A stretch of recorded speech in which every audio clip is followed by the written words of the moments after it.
Hi అండి. ముందు వీడియోలో మా పిన్ని, మా అమ్మ అయితే మా ఆయనకి రాఖీ కట్టేసి ఇంటికాడ నుంచి అయితే వాళ్ళకి ఇవ్వాల్సినవి అయితే ఇచ్చేసాను. వాళ్ళైతే వెళ్ళిపోయారనమాట. తర్వాత నేను మా అమ్మ వాళ్ళ ఇంటికైతే వచ్చాను మా తమ్ముడికి రాఖీ కట్టడానికి. ఇంకా నేను కట్టిన తర్వాత మళ్ళీ మా చెల్లి కట్టాలి, ఇంకా మా పిన్ని కూతురు కట్టాలి, మా పిన్ని వాళ్ళ ఇంకా పిల్లలు కట్టాలన్నమాట.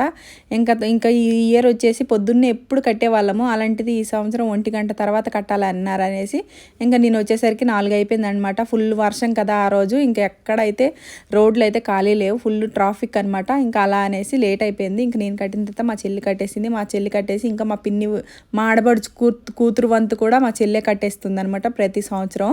తర్వాత మా ఫ్రెండ్ వాళ్ళ ఇంటికి వెళ్ళాము. మా పిల్లలు ఇచ్చేసి ఈ బాబుకి వచ్చేసి ఇంకెప్పుడు కడతారనమాట. కట్టకపోతే అసలు అలా అమ్మ ఊరుకోదు, ఫోన్ల మీద ఫోన్లు చేస్తుంటుంది. ఇక్కడ నుండి కట్టేసి మళ్ళీ మా అమ్మ వాళ్ళ ఇంటికి వెళ్ళేసరికి మా పిన్ని వాళ్ళ పిల్లలు వచ్చి ఇంకా రాఖీ కట్టేశారు. ఇల్లంతా సందడిగా ఉంది. Okay friends, bye bye.